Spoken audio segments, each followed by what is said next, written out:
সত্যি দাদা আপনি এরকম ভাবে ঝগড়া করছেন, আপনি কি জানেন না জল অপচয় করা কতটা? আমাকে কিছু গাড়ি আসছে কি হয়েছে আপনি কি জানেন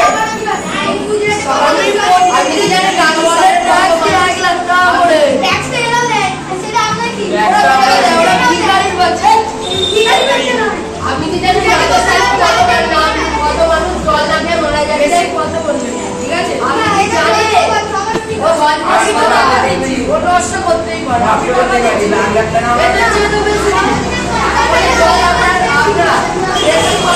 তাহলে কি সরকারি বাচ্চা হ্যাঁ আমরা বাচ্চা বলে কি আপনার আমি তো ট্যাক্স দিয়ে 1 লাখ টাকা ট্যাক্স ও না আপনি টাকা দিয়ে বাঁচবেন জল দিয়ে আপনি টাকা দিয়ে বাঁচতে পারবেন তো হ্যাঁ টাকাই সব টাকাই যদি আপনার কাছে সবাই তাহলে আপনি কেন জল খাচ্ছেন জলটা তো আপনি নাও খেতে পারেন বেশি কথা বলবেন ঠিক আছে না ও নষ্ট করতেই পারে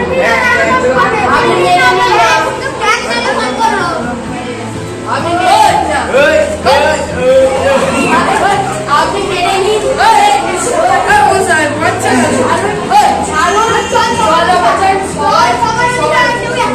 আমি টাকা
আমি তো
অপরিহার্য, যেটা পৃথিবীর একটা অংশ।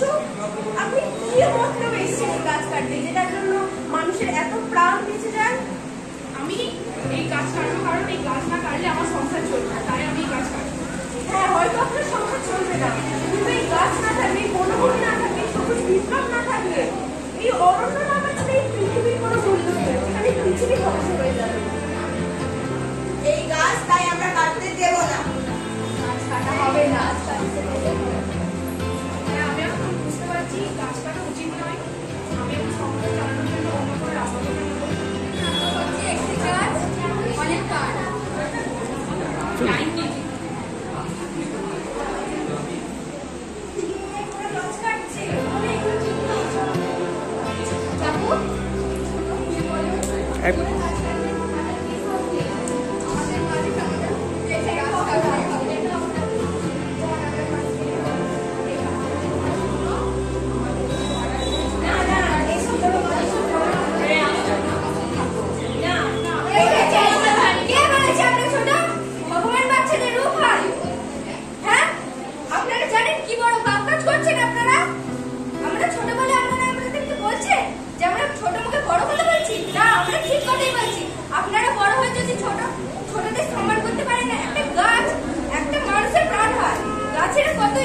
অক্সিজেন দেয়, যেগুলোকে আমরা গ্রহণ করি। অনেক পাখির এসে তাতে বাসা বাঁধে। আপনারা যদি গাছটাকে কেটে দেন, তাহলে তারা এসে কোথায় থাকবে? দেখুন, আমাদের মালিকের কথা তো আমাদের রাখতে হবে, নাহলে এই গাছ থেকে আমাদের বরখাস্ত করে দেবে। আপনাদের ঘরে বড় অপরাধ। আমরা ছোট হতে পারি, কিন্তু আমরা সঠিক কথা বলেছি। চলুন, আপনাদের পরিচয় দিতে হবে। চলুন চলুন, এই গাছটা আমাদের রক্ষা করা। গাছ কাটতে দেবো না।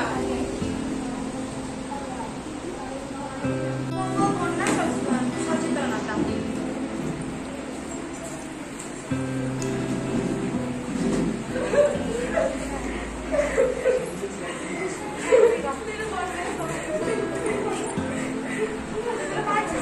আমাদের সব ভেসে গেছে, বন্যায় সব ভেসে গেছে, ঘর বাড়ি ভেসে গেছে, সব ভেসে গেছে।